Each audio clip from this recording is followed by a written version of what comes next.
गोविन्दं प्रपद्येऽहं दीनान्यजतारकम् वन्दे मुकुन्दमरविन्ददलायतार्क्यं कुन्देन्दुशङ्खपदनं शिशिरोपदेशम् इन्द्रादिदेववनवन्दितपादपीठम् वृन्दावनालयमहं वसुदेवसूनुम् नवजलधरवर्णं चम्पकोद्भासिकरणं विकसितनलिनाशियं विस्फुरन् मन्दहास्यं कनखडिशिखूलं चारुबर्हावशूलं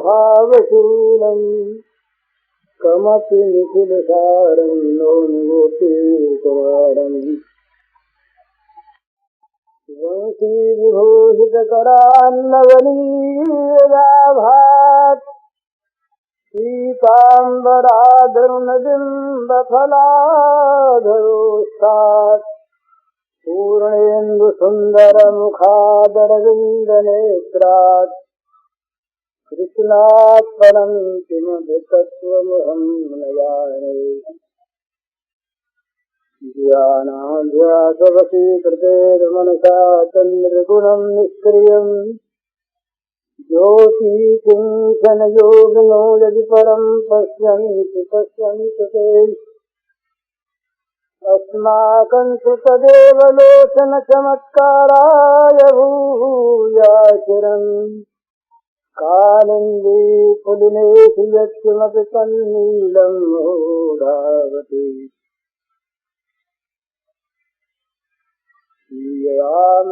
सब जगजानी करूं प्रणाम जोर जगपानी। समस्त चराचर जगत में प्राणी मात्र के रूप में अभिव्यक्त श्री भगवान के पावन चरण कमलों में सभक्ति नमस्कार। भगवान की कृपा हम पर है, ये तो सत्य है, सिद्धांत की बात है। भगवान की कृपा अनंत है, असीम है, अपार है, नित्य है, निर्बाध है और सब के लिए है। उस कृपा से हमें जो लाभ नहीं मिल रहा है, इसका प्रधान कारण यही कहा जाता है कि कृपा में हमें विश्वास नहीं है। ये भगवान ने साफ शब्दों में कहा, बिना किसी हिचक के, सुहृदं सर्वभूतानां ज्ञात्वा माम शान्तिमृच्छति। समस्त भूत प्राणियों का किसी भक्त के भगवान सुहृद हों, किसी भक्त पर कृपा करें, अभक्त पर न करें, किसी पुण्यात्मा पर कृपा करें, पापात्मा पर न करें, देवता पर कृपा करें, मनुष्य पर न करें, पुरुष पर करें, स्त्री पर न करें, ऐसी कोई भी इसमें बाधा नहीं है, कोई कैद नहीं है। सर्वभूताना, समस्त प्राणियों पर, जो भी प्राणी है, केवल मनुष्य ही नहीं, प्राणी मात्र पर भगवान का स्वाभाविक सहज सौहार्द है। माने वो सब पर बिना ही कारण कृपा करते हैं, और कृपा ही नहीं करते, प्रेम करते हैं। कृपा की अपेक्षा भी प्रेम का सामीप्य और अधिक है। कृपा में तो कभी अकृपालु भी हो सकता है आदमी किसी कारणवश, पर जहाँ सौहार्द है, जहाँ हृदय में वेदना होती है, वहाँ पर भूल नहीं होती। तो भगवान की कृपा सब जीवों पर समान भाव से नित्य निरंतर है, ये भगवान ने स्वयं कहा।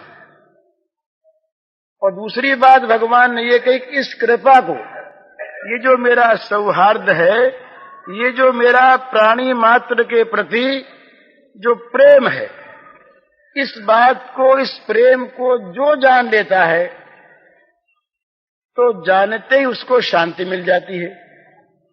तो ये भगवान के वाक्य हैं, तो भगवान के वाक्य मिथ्या है नहीं। भगवान जो कुछ कहते हैं, या तो हम उसका अर्थ नहीं समझे, और या जैसा भगवान कहते हैं वैसा हम बने नहीं। तो इसमें सबसे बड़ी चीज जो बीच में आई वो जातवा है। जातवा, ये भगवान सबके सुहृद हैं, इस बात को हमें जानना चाहिए। किसी के कोई मुकदमा लगा हो, किसी पर कोई विपत्ति आई हो लौकिक, और यदि राजा की बात अलग रही, हमारे प्रेसिडेंट आजकल पंडित जी महाराज हैं, उनकी बात अलग रही, जिले का कलेक्टर यदि कह दे कि हम तुम्हारे मित्र हैं, हम तुम्हारा भला करने पर तत्पर हैं, तुम डरो मत, तो जितना भी वो विपत्ति का भय होगा वो कलेक्टर की इस वाणी से, उसके आश्वासन से मिट जाएगा और हमें शांति मिल जाएगी, स्वाभाविक। और यदि किसी को नेहरू जी चिट्ठी लिख दें आज कि भाई तुम किसी प्रकार से घबराओ मत, हम तुम्हारे हैं, तब तो फिर संदेह रह ही नहीं जाए, फिर तो तमाम हमारा काम बन गया। ये लौकिकता में भला नेहरू जी भूल भी जा सकते हैं, नेहरू जी के विचार भी बदल सकते हैं, परंतु परमात्मा इनका मत नहीं बदलता। ये भगवान ने कहा कि मेरा जो मत है वो नित्य मत है। भगवान का स्वभाव नहीं बदलता, भगवान का धर्म नहीं बदलता, वो जैसे हैं वैसे ही हैं और वैसे ही रहेंगे। तो सुहृदम सर्वभूतानां ज्ञात्वा माम शांति मृच्छति, इसमें जो भगवान ने कहा कि मैं समस्त प्राणियों का सुहृद हूं, इस बात के जान लेने पर शांति मिल जाती है। तो अगर हम जान लेते भगवान की हम पर बिना कारण अहेतु की कृपा है, भगवान हम पर अकारण स्नेह करते हैं, ये बात हम जान लेते तो क्या होता, हम उनके चरणों पर लुट पड़ते। स्वाभाविक भगवान ने ये कहा श्रीमद् भगवद गीता में कि जो मुझे पुरुषोत्तम जान लेता है वो सब प्रकार से मुझे ही भजता है। सर्वविद भजति माम सर्वभावेन भारत। तो हम उन्हें पुरुषोत्तम जान लेते, हम उन्हें कृपालु दयालु कृपा सागर जान लेते और समझते कि वो हम पर उनकी बड़ी कृपा है। तो हमें एक बात बहुत ध्यान में रखने की है, किसी भी अपने से बड़े, अपने से महान शक्ति वाले के प्रति अगर हमारा विश्वास हो जाए कि वो हमारा है, उसकी हम पर बड़ी कृपा है, बड़ा उसका स्नेह हम पर है, तो स्वाभाविक चिंता और भय दूर हो जाते हैं। और ये स्वयं भगवान कहते हैं। तो चिंता और भय भगवान को अपने ऊपर कृपा करने वाला मानने पर भी यदि रहते हैं, चिंता और भय रहते हैं, तो स्वाभाविक सिद्ध होता है कि भगवान हम पर कृपा कर रहे हैं, कृपालु हैं। इस बात को हमने जाना नहीं, सुना है, पढ़ा भी है, पर जाना नहीं। जानने के बाद तो स्वाभाविक प्रभाव होगा। तो आपके पहले प्रश्न का उत्तर सहज में ये है सीधा कि भगवान की कृपा को हमने जाना नहीं, उस पर विश्वास नहीं, यही हमारी हमें दृष्टि न मिलने में, कृपा का ठीक ठीक लाभ न मिलने में बाधा है, कारण है। दूसरी बात रही महात्माओं की। यदि हम किसी महात्मा को ठीक ठीक महात्मा मान लें और वो यदि महात्मा है तो हम महात्मा हो जाएंगे। ये या महात्मा से भी महात्मा का जो कुछ फल मिलना वो मिल जाएगा। जैसे ये नियम है कि लोहा अगर पारस को छू जाता है तो सोना बन जाता है। तो यदि पारस भी है और लोहा भी है और छू भी गया तो सोना बन ही जाएगा। अब उसमें अगर सोना नहीं बनता तो तीनों में कोई न कोई कसर कहीं पर है। हम जिसको महात्मा मानते हैं वो चाहे महात्मा नहीं है, और हम अपने को लोहा मानते हैं अधिकारी, हम चाहे वो लोहा नहीं है, या हमारा स्पर्श नहीं हुआ है। ये एक सहज युक्ति है कि महात्मा भी हो और महात्मा का स्पर्श भी प्राप्त हो जाए, और हम महात्मा को महात्मा मानते भी हों और हमारा ये लोहापन दूर न हो जाए, ये होता नहीं। इसलिए वहां पर भी यही बाधा है कि हमने महात्मा को महात्मा है तो समझा नहीं, और या जिसको हम महात्मा मानते हैं वो महात्मा है नहीं, और या हमने उसका स्पर्श किया नहीं। उनका दूसरा प्रश्न आपका है कि भगवान की दया से, प्रार्थना से, नाम से लौकिक और पारलौकिक विषय में क्या हो सकता है। भगवान की दया से ऐसा कोई काम है नहीं जो नहीं हो सकता। भगवान की दया से ऐसा कोई काम है नहीं जो नहीं हो सकता। जिसको हम असंभव मानते हैं, कर्तुम अकर्तुम अन्यथा कर्तुम समर्थ जो है, उसी का नाम भगवान है। जो सब कुछ कर सके, जो सर्वशक्तिमान हो, उसका नाम भगवान है। और उसकी अगर हम पर दया है या उसकी हम प्रार्थना करते हैं विश्वास पूर्वक, या उसका हम नाम लेते हैं विश्वास पूर्वक, तो लौकिक पारलौकिक कोई कार्य हो वो संपन्न हो जाता है, इसमें संदेह की बात नहीं है। परंतु लौकिक कार्य के लिए प्रार्थना करना, लौकिक कार्य में भगवान की दया का प्रयोग करना, ये मूर्खता है, ये बहुत छोटापन है। और इसमें एक बड़ी भारी दूसरी दोष की बात यह है कि जहां हम लौकिक कार्य के लिए भगवान की प्रार्थना करेंगे और उस कामना की पूर्ति को हम भगवान से चाहेंगे, वहां एक महत्व की बात समझने की यह है कि हमारी दृष्टि में वहां भगवान बड़े नहीं हैं। हम जिस विषय को चाहते हैं कामना की पूर्ति के लिए, वो विषय महान है, वो हमारा साध्य है, और भगवान उसके साधन हैं। भगवान उसमें साधन है, साध्य नहीं।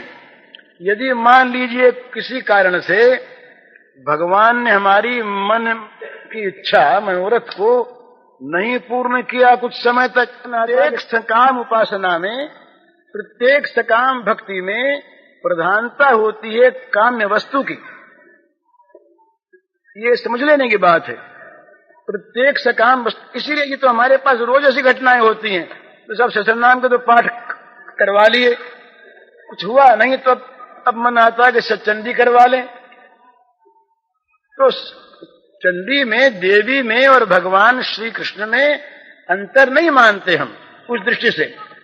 लेकिन अगर अंतर नहीं है, दोनों एक ही हैं, तो विष्णु को छोड़कर देवी को भजने की आवश्यकता क्या है। और अगर विष्णु में ताकत नहीं है तो देवी में ताकत कहां से आ जाएगी। दोनों एक ही तो हैं।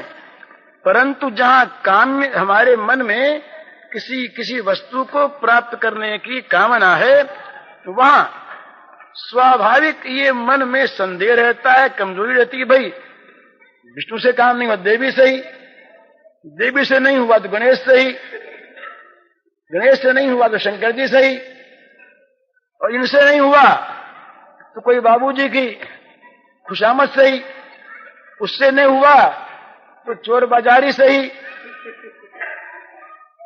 अपने तो वस्तु मिलनी है ना, और उससे न हुआ तो खुली चोरी से ही। इस प्रकार से पतन का डर लगा रहता है जहां भगवान के सिवा दूसरी वस्तु की कामना होती है। परंतु भगवान के लिए ऐसी बात नहीं। इसीलिए इस निष्काम भाव को ऊंचा रखने के लिए ज्ञानेश्वर जी ने तो अपनी भावना से इस श्लोक का अर्थ ही और कर दिया। आर्तो जिज्ञासु अर्थार्थी ज्ञानी च भरतर्षभ। उन्होंने कहा, उसके बाद एक महात्मा ने महाराष्ट्र का और भी लिखा। उन्होंने कहा कि भाई देखो, ये हम लोग इस प्रकार से अर्थ करते हैं कि आर्त, जिज्ञासु, अर्थार्थी और ज्ञानी, ये जो एक क्रम है इसको नहीं मानते हम। क्योंकि हम जिज्ञासु को अगर बीच में ले लेते हैं तो अर्थार्थी आगे बढ़ जाता है। तो हमें तो लेना यूं है कि सबसे नीचा कौन? अर्थार्थी। उससे ऊंचा कौन? जो विपत्ति में पड़ के विपत्ति से बचने के लिए भगवान को भजे, किसी अर्थ के लिए नहीं। उससे ऊंचा वो जो भगवान को जानने के लिए भगवान को भजे, और सबसे ऊंचा वो भगवान को जान गया। इस प्रकार प्राय अर्थ किया है। वो कहते हैं भाई हम तो ये नहीं मानते, दृष्टिकोण अपना है और बड़ा सुंदर। वो कहते हैं कि जिस क्रम से भगवान ने कहा वही क्रम ठीक है। तो पहले भगवान ने कहा आर्त। आर्त का अर्थ क्या? कि जो भगवान से मिलने के लिए आतुर हो, वो आर्त।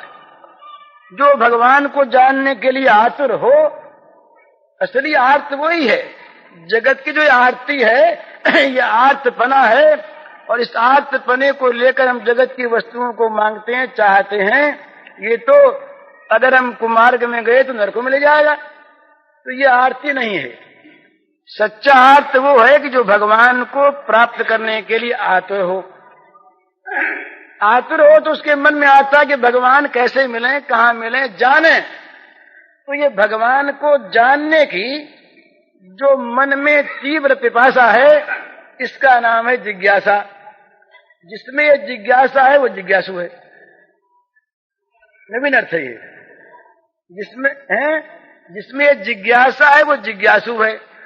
आर्त है भगवान को प्राप्त करने के लिए, आतुर है। अब नहीं मिले तो पूछता है भाई कैसे मिले, कहाँ मिलेंगे। और ये आरती होती है। जब आर्त मनुष्य होता है किसी वस्तु के लिए तो कहाँ मिले खोज करता है। सब करते हैं।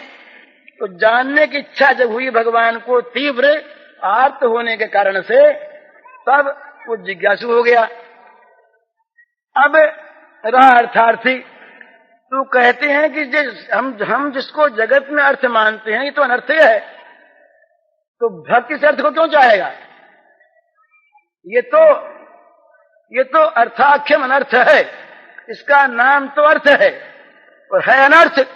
ये प्रत्यक्ष हम देखते हैं, ये सबका अनुभव है और ये सारे संतों की घोषणा है। श्रीमद् भागवत में आया कि ये जो अर्थ है ये तो इसका नाम ही अर्थ है ये अनर्थ। तो अनर्थ को अर्थ अगर भक्त माने तो भक्त कैसा हो?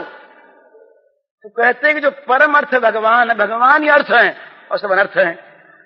तो वो जो जिज्ञासु है वो उसका रूप क्या है? वो केवल सारे अर्थों को छोड़कर वो भगवत रूप अर्थ का अर्थी है। तो आर्तो जिज्ञासु अर्थार्थी, और भगवान को जान गया, जान के प्रेम करता है तो वो ज्ञानी है। इसलिए सकाम भाव का विरोध करने वाले महापुरुषों ने तो इस प्रकार से कहा कि भक्त जो है वो आर्त और अर्थार्थी भक्त को, जो जगत के पदार्थों के लिए आर्त होता है और अर्थार्थी होता है, उसको तो हम भक्ति नहीं मानते। तो चाहे इनकी ये ऊंची भावना बड़ी सुंदर है, जहां तक हमें किसी वस्तु को प्राप्त करने की इच्छा है, कामना है, वहां तक प्रधानता उस काम्य वस्तु की है, जो उसके लिए साधन है उसकी नहीं। तो इसलिए इसमें डर है। परंतु भगवान के लिए लौकिक पारलौकिक कोई विषय अप्रीतिकर नहीं है। भगवान के लिए कोई विषय बड़ा छोटा नहीं है। वो तो भक्त के हृदय के विश्वास को देखते हैं। विश्वास पूर्वक जिस भक्त ने भगवान की को माना, अब उसकी प्रत्येक आवश्यकता को भगवान पूर्ण करते हैं, चाहे वो आवश्यकता छोटी झोपड़ी की उसकी हो और चाहे वो आवश्यकता उसकी वैकुंठ की प्राप्ति की हो। उनके लिए छोटा बड़ा काम नहीं, छोटा बड़ा काम जो है ना ये हम लोगों के लिए है, बल्कि एक और बात है, और वो विशेष प्रेम की बात है। भगवान के लिए छोटा काम या बड़ा काम है। सारे विश्व को, अनंत ब्रह्मांडों को अपने संकल्प में धारण करने वाले भगवान यदि गोवर्धन पहाड़ को उठा लें तो इसमें क्या उनके लिए आश्चर्य की बात है।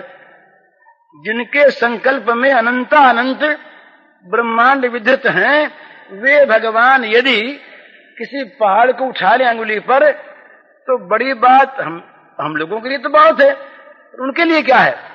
पर बड़ी बात उनके लिए वो है कि वो भगवान, अनंत कोटि ब्रह्मांडों को उठाने वाले भगवान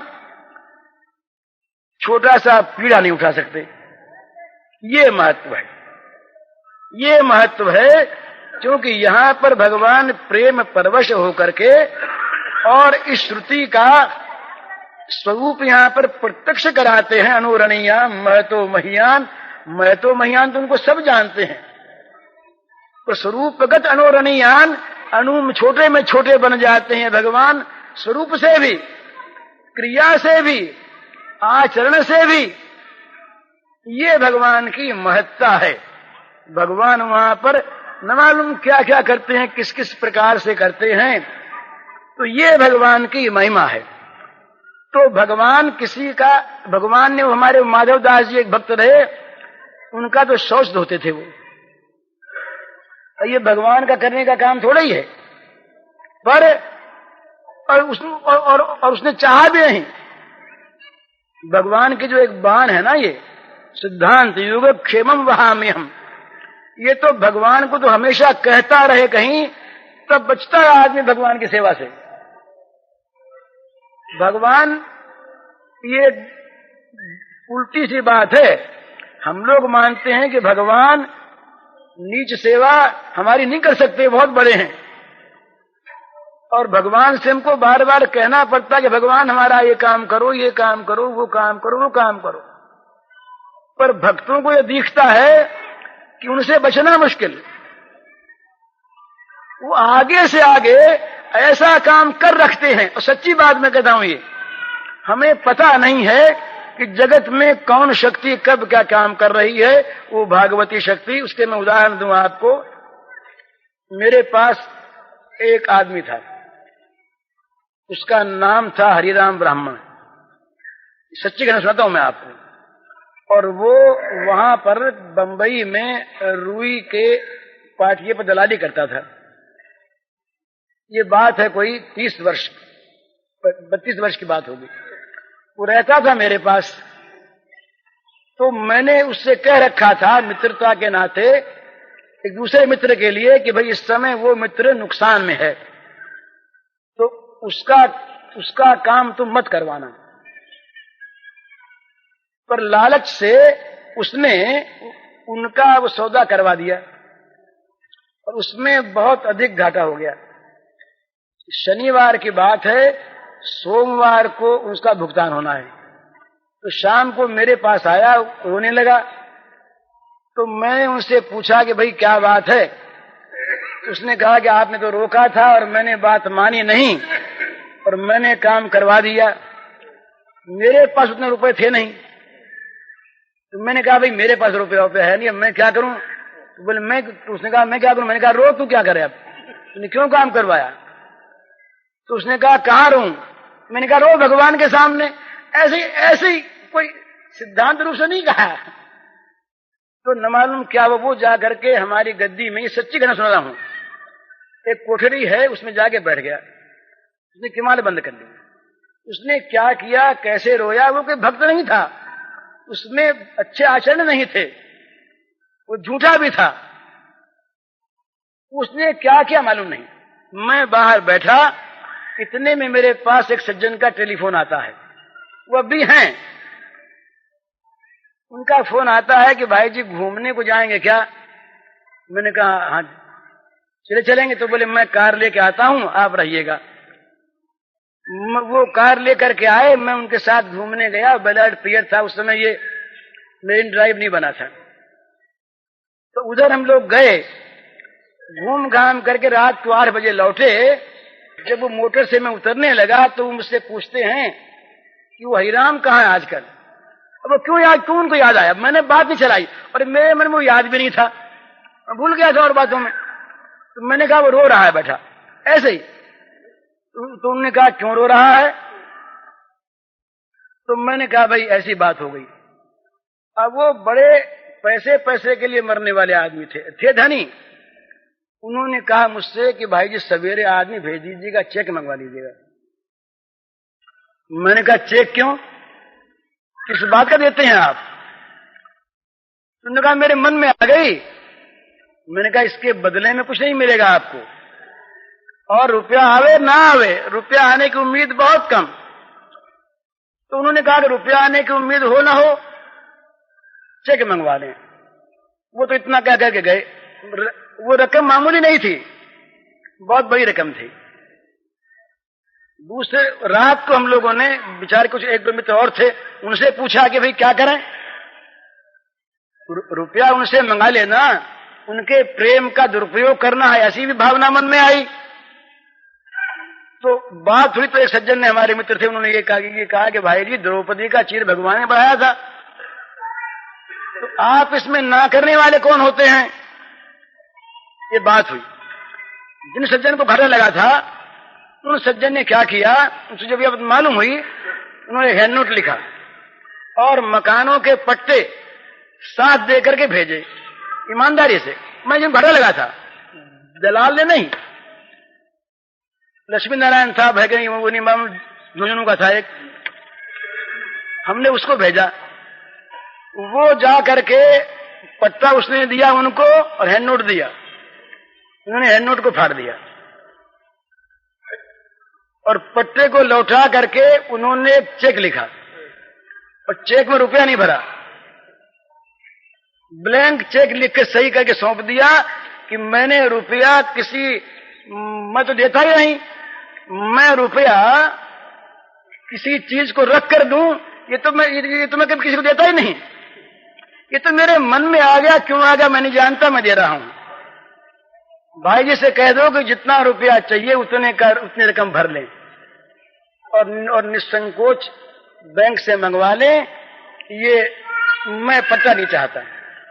पट्टा लौट आया, हैंड नोट फट गया, रुपया मंगा लिया गया, पेमेंट हो गया और 2 महीने बाद उसने कमा लिए रुपये उनको वापस हो गया ब्याज समेत। अब ये कोई पूछे तो उनको किसने भेजा मेरे पास? वो नहीं आते, कोई रोज आते नहीं थे। उन्होंने हरिराम का नाम क्यों लिया, क्या जरूरत थी? मैंने पढ़ा है, एक बड़े अच्छे विश्वासी ईश्वर के हैं, उसका नाम है मिस्टर मुलर, इंग्लैंड में है, अभी हैं, जीवित हैं। उन्होंने, वो बड़े भगवत विश्वासी हैं, उन्होंने एक किताब लिखी है, अपनी घटनाएं लिखी हैं। वो लिखते हैं एक घटना में कि एक जगह पर संतरा नहीं होता था और संतरा वहां से बहुत दूर दूर मिलता था कहीं। एक बुढ़िया बीमार थी, उसको किसी ने संतरा बताया। तो क्या हुआ, वो सज्जन दूसरे स्थान से आए और जहाज पर चढ़ने के लिए चले जा रहे थे जेठी पर। दोनों तरफ भिखारी बैठे थे, तो उसमें एक बुढ़िया भिखारिन बैठी थी, वो दोनों हाथ यूं ऊपर किए हुए थी, अंधी थी, आंख नहीं, यूं हाथ किए बैठी थी। तो वो सज्जन वहां से एक निकले, दूर से आए हुए, जहाज में बैठे जा रहे थे। उन्होंने देखा इसके हाथ ऊंचे हैं, उनके पास 2 संतरे थे, वो लाए थे कहीं दूर से 500-400 कोस से। संतरे उन्होंने हाथ में डाल दिए। वो उस समय संतरे के लिए प्रार्थना कर रही थी भगवान से, ये भगवान कहीं संतरा आ जाए तो मेरा ठीक हो जाए। ये प्रार्थना तो करती है अब, और भगवान ने 4 दिन पहले से संतरा वहां से 2 भेजा, नहीं तो आज पहुंचता नहीं यहां पर। आगे से आगे एक घटना और सुनाऊंगा आपको, सच्ची घटना, इनसे विश्वास होता भगवान में। कलकत्ते वाले जानते होंगे सर कैलाश चंद्र बोस को, डॉक्टर कैलाश बाबू जानते होंगे लोग। ये कैलाश बाबू की अपनी कही हुई बात है। उन्होंने कहा कि मेरी माँ बीमार, बुढ़ी माँ रात को मरना सन्न हो गई, अब मरे, ये माँ की दशा। तो मैं माँ के पास बैठा और मैंने माँ से यूं ही पूछ लिया कि माँ जी कोई चीज की मन में आपके हो तो मंगवा दें। अब माँ जी ने तो अजब चीज कह दी। माँ जी ने कह दिया कि भाई अंजीर मिलता तो खा लेती। अंजीर ये आज से लगभग 50-55 साल पहले की बात है। उस समय हवाई जहाज नहीं था। उस समय बंबई कलकत्ते रेल जाने आने में लगते थे 4 दिन, और कलकत्ते में अंजीर मिलता नहीं था। अब तो बहुत मिलता है। तो इन्होंने आदमी भेजा, कहा 1000 रुपया लग जाए कहीं से अंजीर मिले। अंजीर नहीं मिला। तो कैलाश बाबू ने कहा कि मैं उदास हो गया कि मेरे पास इतने रुपए और मां मर रही, और मां की मामूली अंतिम इच्छा वो मैं पूरी नहीं कर सका। हे भगवान। अब बोले मैं रोने लगा, भगवान को याद करने लगा। रात के 11 बजे मैं रो रहा, याद कर रहा भगवान को। रात के 11 बजे नीचे से एक जमादार ने आवाज दी, डॉक्टर बाबू। तो मैंने सोचा कि किसी रोगी के यहाँ का कोई बुलावा होगा। मैं दुखी था तो मैंने झुंझला के कह दिया कि नहीं खोलेंगे केवाड़, हमारी माँ बीमार है। तो उसने कहा नीचे से कि बाबूजी एक विशेष जरूरी काम है। तो बोले मैंने ये कहा कि भाई कोई बीमार हो किसी और डॉक्टर को बुलवा लो, मैं नहीं आता अभी। उसने कहा कि बाबूजी बीमार कोई नहीं है, मैं एक चीज लेके आया हूं। तब मैंने किवाड़ खोले तो वहां पर पहले एक फार्म था, त्रिभुवन दास हीराचंद कोई था, उनके पूर्वजों की कोई बात है। अब वो फार्म है कि नहीं मुझे नहीं पता। तो कहा कि बंबई से वो सेठ आए थे, रात को 8 बजे पहुंचे, तो सवेरे वो रंगून जा रहे थे। उनके पास एक अंजीर की टोकरी थी, बंबई से लाए थे 4 दिन पहले। डॉक्टर से बड़ा प्रेम था, तो सोचा कि सवेरे तो हम 6 बजे यहां से चले ही जाएंगे, ये रात को ही भेज दें। तो अंजीर की टोकरी लेकर के वो जमादार आया था। जब उसने मुझे अंजीर की टोकरी दी तो बोले मेरे हृदय में तो मुझे तो भगवान से मिलने से बढ़कर आनंद हो गया। अब मैं नहीं सोचता, नहीं समझता कि ये व्यवस्था कैसे हुई। मां मांगती है 4 दिन के बाद, मैं अंजीर के लिए रोता हूं 4 दिन के बाद, और अंजीर वहां से चलता है 4 दिन के पहले। एक बार की बात है, इस विश्वास के बाद मैं सुनाता हूं आपको। कृष्णकांत मालवी, ये मालवी जी के भतीजे, ये इलाहाबाद जेल में थे, राजनीतिक कारणों से जेल से ट्रांसफर होकर ये बस्ती जा रहे। तो मेरा इनके पास तार आया कि हम ट्रांसफर होकर बस्ती जा रहे हैं, हमारे लिए खाने का सामान आप रेल पर भेज दीजिए। मेरे पास तार आया। तो क्या हुआ कि तार आया प्रेस में। अब तो हमारे प्रेस से और बगीचे में टेलीफोन है। अब वहां पर सवारी मिलती, उस समय मैं था इस बगीचे में नहीं था, गोरखनाथ से पर दूसरा बगीचा वहां रहता था। वहां न सवारी मिले न टेलीफोन। प्रेस वालों ने क्या भूल की कि तार को पढ़ करके मेरे पास भेज दिया। उनको चाहिए था कि वे व्यवस्था करके भेज देते। अब गाड़ी आने में कुल 15 मिनट की देर, और मेरे पास तार लेके आदमी आया। तो मुझे प्रेस वालों पर बड़ा गुस्सा आया।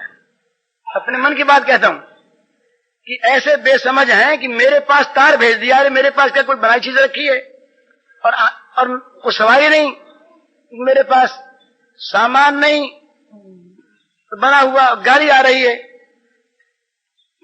तो इतने में देखता हूं, इतने में मैंने कोई प्रार्थना नहीं की, इतने में देखता हूं कि 2 इक्के आए, और 2 इक्कों पर मिठाई, पूड़ी, साग, फल सब भरे हुए। और ये कहा कि बाबू बिंदेश्वरी प्रसाद जी के यहाँ कोई आज प्रसाद था या क्या था, तो उन्होंने भेजा है। वही इक्के और वही सामान जो का तो मैंने आदमी साथ देके भेज दिया स्टेशन। गाड़ी 20 मिनट लेट आई। और कृष्णकांत जी अकेले नहीं थे, तो 16 आदमी थे। 16 आदमियों ने मजे में खा लिया, टाइम पर पहुंच। अब ये किसने भिजवाया बताइए? मेरे मन की कल्पना नहीं थी, मेरे मन की कल्पना नहीं थी, मैंने मन में सोचा नहीं था। अगर वो 1 घंटे बाद आता इक्का तो काम नहीं आता, और पहले आ गया होता उसे हम बता देते तो काम नहीं आता। इक्के पर आया, साथ लेकर के आया और गाड़ी लेट हो गई, सबने खा लिया। ये मेरे कहने का मतलब ये कि हम लोग जो है ना, ये अविश्वासी हैं। हमें जो मिलना है और हमें जो मिलना चाहिए उसकी व्यवस्था हमारे लिए पहले से पहले हुई रखी है। इसीलिए तो सकाम कर्म करने वाले मूर्ख होते हैं। तो जो मिलना है, जैसे दुख अपने आप आता है वैसे सुख भी अपने आप आता है, और उसकी व्यवस्था पहले से पहले हुई रखी है।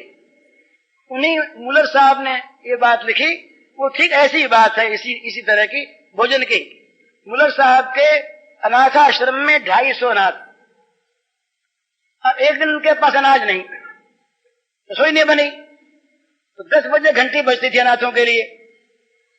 आखिरी 10 बजे आके सब बैठ जाते थे खाने को। पहली घंटी बजी थी 9:45 में, तो रसोईया आया, उसने कहा कि आज तो कुछ बना बनाया है नहीं, हम क्या करें? तो मुलर ने कहा घंटी बजा दो। रसोइये के मन में आया घंटी बजा दे, खाएंगे क्या? घंटी बजा दी। जब 5 मिनट कम रहे तो दूसरी घंटी बजती थी। तब फिर आया, बोले अब क्या करूं, अब तो 5 मिनट बाकी है। बोले बजाओ घंटी। घंटी बज गई। अब आखिरी घंटी बजनी 10 बजे। 10 बजे वो फिर आया, अब क्या करूं? तो कहा पूछते क्या, घंटी बजाओ। उसने सोचा कि कैसी कि साहब का मन दिमाग खराब हो गया है कि ये घंटी बजा दूंगा मैं, और तमाम वो अनाथ विद्यार्थी 250 आके बैठ जाएंगे, उनको मैं परोसूंगा क्या? बस घंटी बजी, उसने जुझला के बजाई। बोले आज देखना मुलर साहब को, इनको क्या खाने को देंगे। घंटी बजी, अनाथ आके बैठे और गाड़ियों पर सामान आ गया। उसने ये बताया कि अमुक होटल में पार्टी थी आज, वो पार्टी किसी कारण से नहीं हुई, तो हमारे मालिक ने ये कहा कि भाई 10 बजे से पहले ले जाओ, वहां पर तो काम आ जाए। तो सारा सामान हम लेकर के आए हैं। तो जो का तो सामान परस दिया गया, सबने खा लिया। बताइए ये व्यवस्था किसने की? हमने की, उसने की, मुलर साहब ने की। तो अगर हम भगवान पर विश्वास करें, ऐसी घटनाएं मेरे जीवन में कई घटी हैं, उन्हें कहने की आवश्यकता नहीं है। तो इतना बता दिया ना, इतना बता दिया कि मेरे जीवन में ऐसी घटनाएं घटी हैं, बहुतों घटी हैं, सब जगह आप लोग घटी होंगी, हम लोग देखते नहीं हैं। तो भगवान से प्रार्थना करने की, कामना करने की आवश्यकता नहीं। अगर भगवान देखते हैं कि इसको अमुक चीज देने में इसका लाभ है, तो पैसे व्यवस्था करके दे देंगे। अगर भगवान देखेंगे कि न देने में लाभ है, इसका लाभ है, इसके बेइज्जती में इसका लाभ है, तो नहीं देंगे, और दूर से हंसते हुए देखते रहेंगे कि इसकी दवा ठीक हो रही है कि नहीं हो रही। वो दवा देते हैं भगवान, कहीं वैसी कहीं वैसी। तो इसलिए भगवान धन भी देते हैं, भगवान आके नौकर का काम भी करते हैं, और भगवान धन को हर भी लेते हैं। तो भगवान सब कुछ कर सकते हैं, कृपा पर विश्वास करें। अब तीसरा प्रश्न है, सांप और बाघ के मुंह में भी भगवान की कृपा के दर्शन कैसे करें? यही बात भगवान ने कही है, मृत्यु सर्वहरश्चाहम। ये भगवान ने कहा कि मौत मैं हूं। अरे सांप और बाघ के मुंह में क्या है? मौत ही तो है, वो खा रहे हैं ना। ये समझे कि सांप और बाघ मुझे खा के समाप्त कर देंगे इस शरीर को, और मैं भगवान के धाम में जाऊंगा। बड़ी कृपा भगवान की कि मुझे अपने धाम में बुला रहे हैं। ये भावना अगर कर ले तो कृपा समझी कि नहीं समझी? अरे सांप और बाघ का मुंह तो मौत ही है ना। देख दुख का वेश धरे, मैं नहीं डरूंगा तुमसे नाथ। जहां दुख वहां देख तुम्हें मैं पकड़ूंगा जोरों के साथ। नाथ छिपा लो तुम मुंह अपना, चाहे अति अंधियारे में, मैं लूंगा पहचान तुम्हें एक कोने में जग सारे में।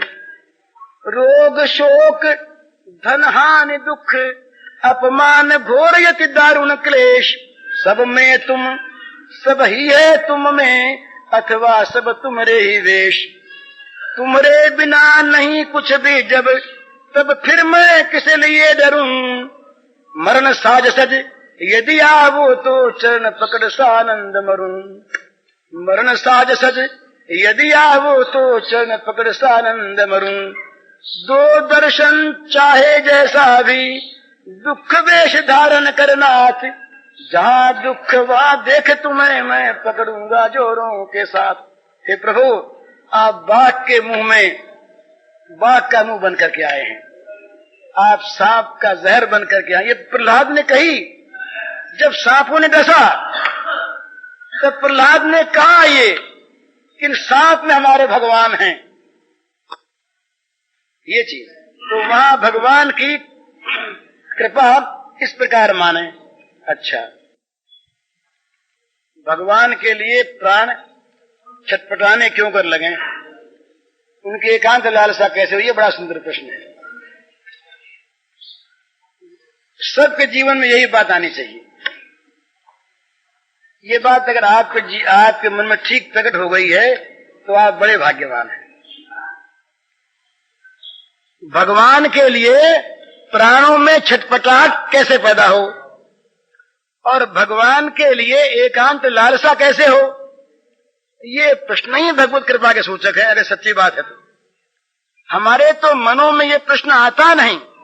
हम तो ये प्रश्न रात दिन देखते हैं और मानते हैं, करते हैं कि ये भगवान कैसे हमारे संसार में हमारा काम तुम पूरा कर दिया करो, हमारा योगक्षेम खूब निभे, किस प्रकार से हमें जगत में सुख मिले, किस प्रकार से जगत की वस्तुएं हमारे पास रहें, किस प्रकार से और आ जाएं और बढ़ जाएं और मिल जाएं। हम तो यही चाह करते हैं। तो ये प्रश्न अगर उत्पन्न किसी के मन में हो जाए और वो अगर इस बात में संलग्न हो जाए कि मेरे प्राण है भगवान कब छटपटाएंगे आपको मिलने के लिए, ये साधन है, तो भगवान क्या करेंगे, भगवान देखेंगे, थोड़ा सा देखेंगे कि भाई ये जो लिखता है कहता है ये छटपटाहट ठीक चाहता है क्या, मन में ये बीमारी चाहता है क्या, ये बीमारी है। भगवान के अमिलन का जो ताप है, भगवान के न मिलने की जो वेदना है, ये वेदना सबसे बड़ी वेदना है। और ये वेदना जिसके हृदय में जागृत हो जाती है वो महान भाग्यवान है। ये हमारे बल्लभ संप्रदाय के महात्मा लोग तो कहते हैं कि भगवान से मिलने के लिए ताप की आवश्यकता है। जब तक हृदय में ताप नहीं होगा, भगवान के न मिलने की दुख की आग जल न उठेगी। और वो आग, भगवान के मिलन की आग, जब हृदय की सारी कामनाओं को, वासनाओं को, बाहरी सारी ममताओं को फूंक न डालेगी, तब तक भगवान नहीं मिलते। सच्ची बात है। सारी कामना वासना, सारा ममत्व, ये भगवान को मिलने की कामना अगर खा जाए, आग लग जाए और ये आग अगर सबको स्वाहा कर दे। उस दिन मैंने कहा था कड़ी चीज तो है, भगवान का प्रेम उन्हीं को प्राप्त होता है कि जो सब कुछ जलाकर उसकी खाक को अंग में रमाकर उस खाक पर नाचा करते हैं, उनको भगवान का प्रेम मिलता है। जलाना नहीं पड़ता कुछ भी, जो अपनापन जो इस पर है उसको जला देना पड़ता है। ये जो ये मेरा, ये मेरा, ये मेरा, इस मेरे में आग लग जाती है। फिर मेरा न कोई रहे और न मेरा बनाने की चाह रहे। हम लोगों की तो यही बात है, हम लोग सारे जगत को खा करके भी फिर भी चाहते हैं और मिल जाए और मिल जाए। महाशनो महापापमा भगवान ने कहा ये जो कामना ये महाशन है, इसको खाते खाते इसका कभी पेट भरता ही नहीं। इसलिए ये चाह आपकी बड़ी उत्तम है। और ये चाह अगर है तो भगवान इस चाह को पूरी करने के लिए बाध्य है।